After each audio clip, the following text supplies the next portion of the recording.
As all eyes in the racing world focus on the Melbourne Spring Carnival, preparations for this week's Weight for Age Championships, the prestigious Cox Plate, have been overshadowed by the death of a champion jockey. Stathi Katsidis was due to ride one of the favourites, Shootout, in the Cox Plate. But the troubled 31-year-old jockey was found dead in his Brisbane home yesterday.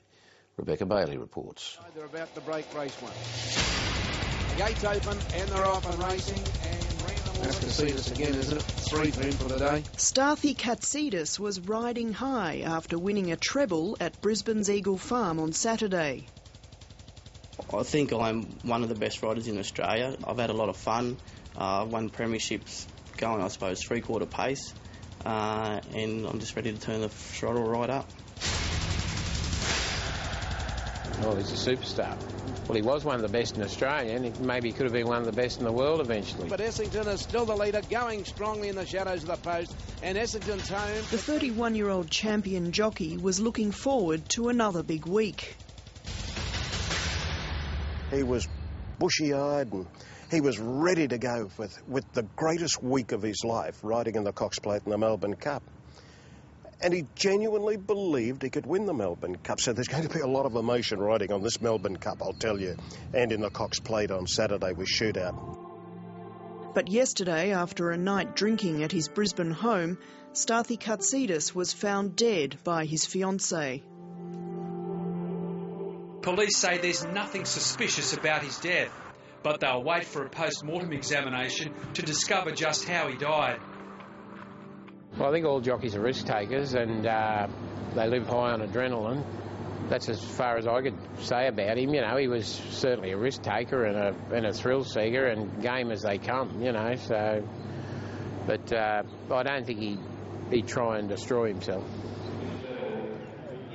As Melbourne's racing fraternity prepares for the biggest carnival on Australia's racing calendar, today Shootout's trainer, John Wallace, was still digesting the news of his star jockey's death.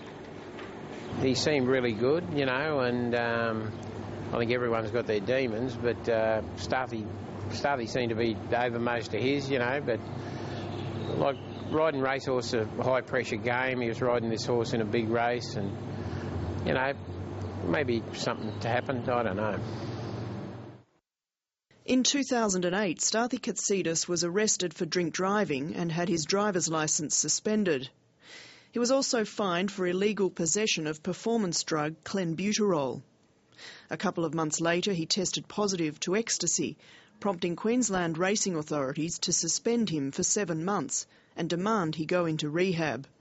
I've tried that. I could probably call them an addiction, like eating and sort of drinking was a major addiction of mine, and I tried to. You can't just get rid of an addiction, so I've replaced it. What I do now is just full-on activity. Yeah, he hit a few bumps in his career and in his life, but the way that they've put it in the paper, it was like he was an everyday drug user, which is not the case. Shocking drawing away. It's shocking to win the Melbourne Cup from crime scene. Last year's Melbourne Cup-winning jockey Corey Brown was riding at Sydney's Canterbury today, and he will replace Katsidis on Shootout for the Cox Plate.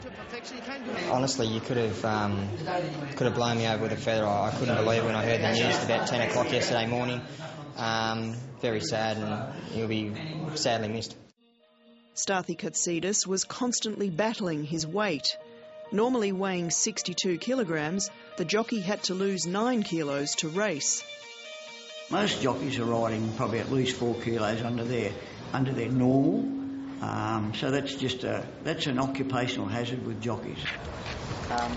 Trainer Ron Quinton famously rode Kingston Town to a Cox Plate victory in 1981 and also rode 4 Golden Slipper winners.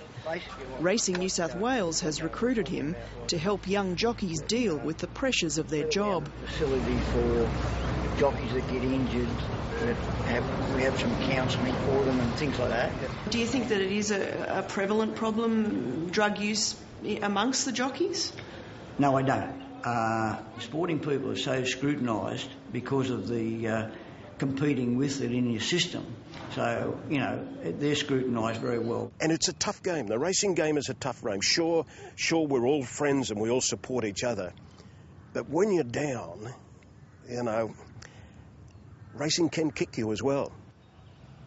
At Stathi Katsidis' local track in Brisbane today, retired race caller Wayne Wilson paid tribute to the jockey he said was a good bloke.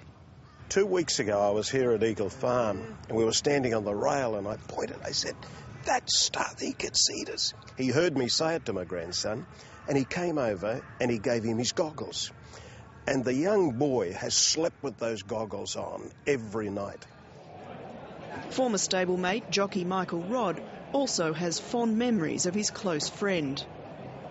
He always made sure that everyone else was all right. You know, he's always, you know, if you had no shirt, he'd give you his own off his back. He's just that type of person. At Melbourne's Moonee Valley on Saturday, there'll be more than usual pressure on Corey Brown. For him, this year's Cox Plate will be more than just a race. I know Stathy's going to be with me, and hopefully I can get the job done. Just let him rest in peace.